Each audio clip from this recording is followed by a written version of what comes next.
Hello, good friends. Good afternoon. My name is Michael. This is my first video on this channel. I want to tell you that it's not going to be edited or anything. It's just me ranting. That's a very old school way of doing things, or just lazy. I was warming up to the idea of making a channel for quite some time now, and I really wanted to focus on socioeconomics and politics to a certain degree, I guess. But now we are in this aftermath, or maybe still in the epicenter of the release of the Epstein files. It's all over the place. It is and it isn't. And I wanted to have this space and talk about it a little bit. This sort of feeling, this dread that is part of this whole spiel. So let's put the things straight. Now we are somewhat aware, even more than anyone else, that we are ruled by the vile people, that indeed there is some sort of narrative amongst the elites, and we are being explicitly called cattle. I wanted to make my first video about socioeconomics and title it something like The Dread of Modern Life. And I wanted to talk about the sense of alienation, the lack of community, the economics tied to it, because that's kind of my education. That's what I do professionally, and I'm surprised that I have to make this kind of video because, as probably a lot of you, every day I'm bombarded by a short form content that is just digging deeper and deeper into the whole Epstein files. It's just like I can see what vile, terrible things those people did, and then you can see sometimes, the number. Go look it up yourself if you don't believe it. And it's terrible. Then we are confronted with the fact that be it American administration, as I said, I'm not from States, I'm Polish, but be it American government or just generally mass media, this big enterprise of media and information, it's not being portrayed in any reasonable way or shape or form. You have journalists asking President Trump questions and what he's going to comment on this, because it's terrible. Like it's like a rug being swept from under everyone. It should bring this whole government down. It should bring this whole system down in a sense, but it nothing is happening, and this is really dreadful because you don't see real consequences. You are well aware that, be it me or you, if we're gonna do something 20 times less terrible that those people are talking about in the mails, we would end up in jail really quickly. But it seems that the justice system is not really responding to those people in power, which we can assume that it's not a big surprise. But now this whole theatric play is somewhat shackled by this phenomena. So we are here living our daily lives and trying to focus on the things we can do. So first of all, since we already established that these people are vile, because we have to look at it from the baseline. If everything that is being shown in those documents is true, then we are scuffed. Like, I don't know if I can swear on this or if algorithm is gonna destroy this video for swearing or using certain words. I'm not really sure about that. But if this is true, and this island was something like that, and we can safely assume that it's only just one island, like Epstein was not a guy who really ruled all over this place. Like, there's 20 people probably just like him, that didn't get caught. There are 50 other islands. There is this degeneracy in this elitist circle that is just so deeply embedded in this. Bankers, big finance people from Wall Street, like people who are, going from Wall Street to the Oval Cabinet or whatever. It's pretty much it. And there is definitely something like that happening right now, going on. So if we believe that this was exactly true, then we are scuffed. Then it's terrible. These people rule over us. They are they are the ones that decide how we have to live our daily lives and what is good and what is bad. Or we can take a bit more skeptical look at it and assume that, you know, maybe it is just a coordinated informational attack, you know, all of those things released all of a sudden. And there is this whole premise that this is modern way of governance, just creating this chaos, which, for example, Donald Trump and his surroundings are very good at. You know, one week Greenland is the most important piece of earth, and next week it's no longer an issue. You know, you just create this chaos because to make an action, it's always quicker than to react to it. So you're gonna have European Union, you know, pondering how to deal with this, how NATO should respond. Week passes, it's all over. It's gone. You know, it might come back because that's like part of the process. It seems. So maybe now the Epstein files. Maybe there is gonna be something new. Maybe another war will start or something. Maybe it's just a cover up. Who knows? If we will consider this to be the case, then it's also pretty much as bad as the first scenario, because it means that there are some social engineering tactics employed to just keep us pacified like that. You know, that there is no sense of information, that all of this is just manufactured discourse. You know, use this to cover up this. Now this explodes. You know, like people can't react. We can't really say what's true, and definitely generative AI is not really helpful with this. You know, you're gonna see those things, and it is nice thing to say that, yeah, you should verify all of the sources, but how is this even possible? How is this even possible when all of the applications that use the short form content, you know, the video goes one by one, and like, how can you even verify all of that? It's like, it might be true, it might be AI generated, you never know. But we know that something has changed. Like all of those presuppositions that there is this embedded degeneracy in a circle of elites, people who can have everything in terms of like material possessions. Like there must be some other thing that they would desire. And it feels almost natural that power and this kind of degeneracy is something that goes, like, if you already can have 20,000 sports cars, it's not about the money anymore, right?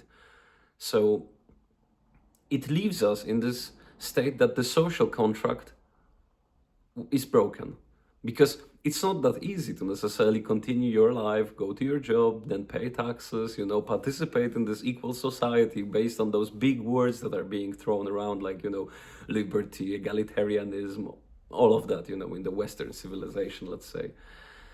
And you can see that there is no point in it. You know, you are not ruled by the meritocracy. There is no merit to that. It's just like that, like either the degeneracy and this vile behavior is byproduct of power, or it is really the purpose of it.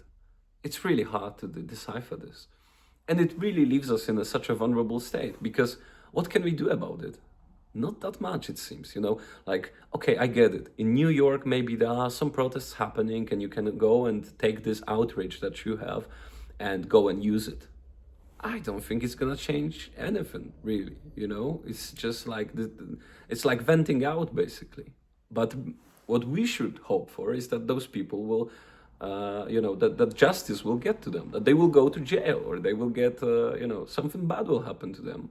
So it seems that, you know, take a look at the thing that happened like a year ago or so, when a certain Italian American just printed a device and solved the problem for United Healthcare, in a sense.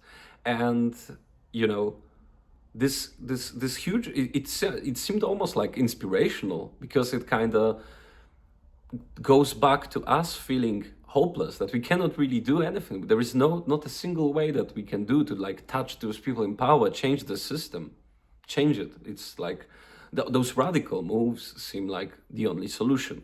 Although, you know, it's like basically a self-sacrifice. The guy will spend the rest of his life in jail. But you could see how public responded to it. In America, you had both like Republican and the Democrat side pretty much finding quite a lot of reason in what he did, and, you know, saying that what he did was wrong. I'm just kind of skating around, I think, because I don't know if I immediately will get destroyed on this video if I'm gonna say the you know the literal thing. But that seemed almost inspirational, and it really portrays where we are as a society if we have to look at the act of violence and find some kind of inspiration in it, right? And it feels like almost liberating. Well, me and I, like me and you, we just probably can't do those things, and nor that we want to. But we still feel like complacent, you know. If those documents that were now released, you can explicitly say that, you know, we are just like this absolute cattle. Like, it's not easy to go on with your life in this kind of broken narrative.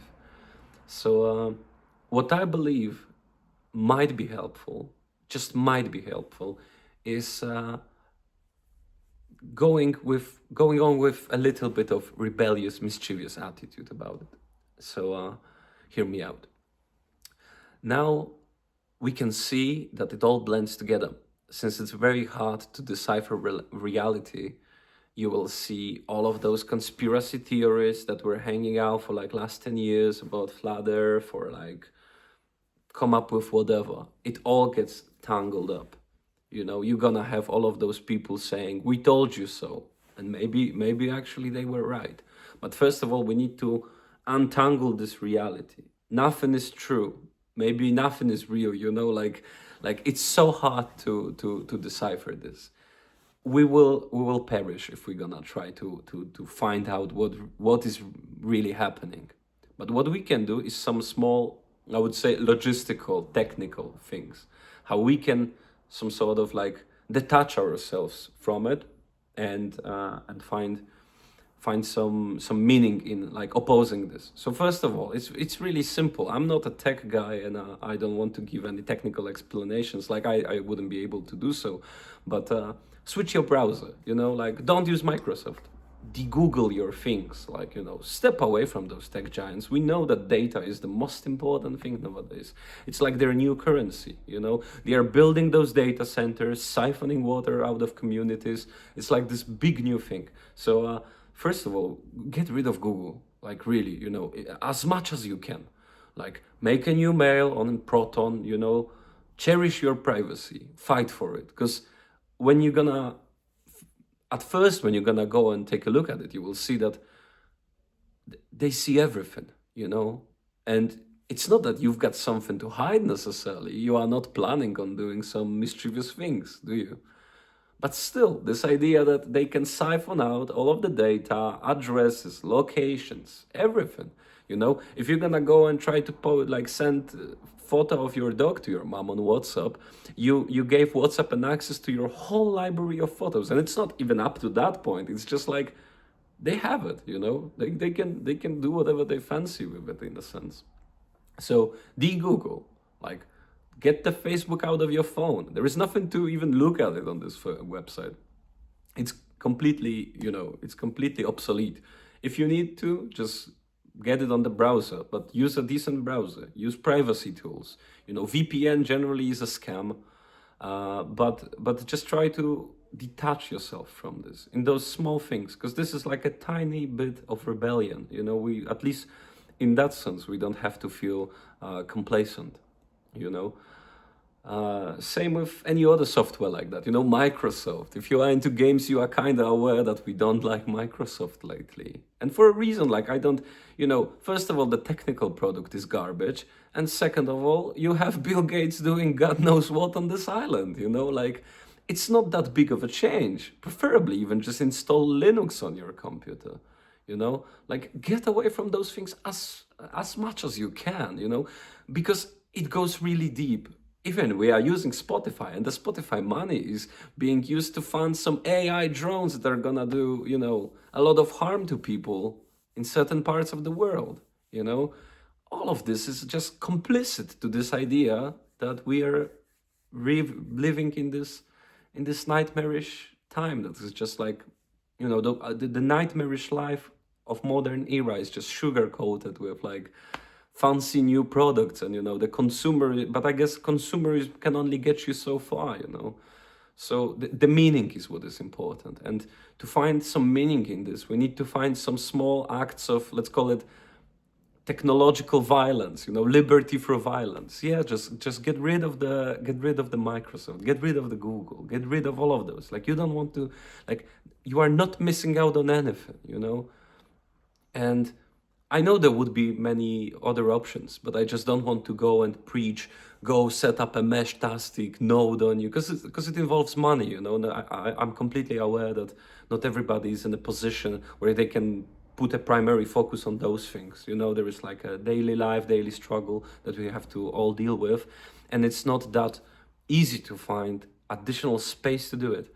But I can assure you, it doesn't cost you to change your mail. It doesn't cost you to change your browser. Use other alternatives. Use open source software. You know, uh, and then if you've got some extra income and you want to kind of go further with this, like, get back to physical media in a sense. Stop, detach yourself from this subscription model. You will own nothing and you will be happy. This is like, we need this sort of awareness that it was so long that we traded our convenience for just giving ourselves up to those companies. And I don't believe that this is a way forward for everything to be rented, for us to depend on access that is controlled by people who are vile, despicable. Like, they consider us a cattle. I don't think nobody can believe that they have our best interest in mind. It's only about profit, and there will be more profitable ways to exploit us, exploit our attention, exploit our focus, exploit our freedom and time. Let me finish on that one. I remember when Facebook came to be. Around 2011, 12, it became somewhat popular-ish in Poland. I think I kind of made my Facebook profile back then. And there was already this discourse about how Facebook will destroy friendship, like how it will destroy the human connection, because you're gonna have those friends that are purely virtual, and like, it's gonna completely change society. Was it true? It's hard to tell. It was definitely the start of those parasocial relations back then. But then you had Snapchat, that is like, oh yeah, that's this gimmick, you want to show up your story, because originally Instagram didn't have like those stories. It was from Snapchat. They took that idea from that. And then Instagram, when Instagram got popular, mass media picked up on it, and there was a little bit of hustle and like discourse about, is it going to shift our perception? Is it about ourselves? Is it going to change how we look at other people and ourselves? And that seemed to be the case. We are deeply, deeply hurt by what Instagram and just like the social media sugar-coated, curated feed tells us about others or ourselves. And then came TikTok. Because think about it. Before, we had short form content, in a sense of, I will say TikTok, but it's also YouTube Shorts, Instagram Reels, whatever. It's pretty much all the same. But just before TikTok came out, if you would hear about a person that is just like sitting on Instagram for 2 hours, you would think that there is something not right with that person, because what you can do on Instagram back in those days for 2 hours. But nowadays, with the introduction of short form content, it doesn't seem that crazy to just sit down and binge on this. So the question is, what's gonna come next? Because now we have those things that are just like spoon feeding us extra dopamine. We can't stop watching this. And I don't want to sit in this ivory tower and say, yeah, just delete it and it's gonna be fine. Because I also I also struggle with this. I also feel like it's really hard for me not to default back to just watching some of that stuff. But the question is, what's gonna come next? Because it would be very naive to assume that this is like the final stage. That this is as much of an attention as they can capture, and there's nothing coming. So there's definitely gonna be something, and it's gonna be even worse for us. So I really, I really appreciate you watching this video. If you are still here, thank you a lot. I hope that I can start this channel on a you know, strong note. I apologize if it was all over the place, but if you are interested in socioeconomics and you want to have a little bit of mischief and, not feel completely complacent, and you want to hear more about those things, and we can talk politics, socioeconomics, and all of that jazz, now then I recommend you stay for a ride and subscribe to the channel. And if not, then it's okay as well, So I wish you all beautiful evening, and stay safe out there. We are in really horrific times, but be brave, be brave. Love prevails.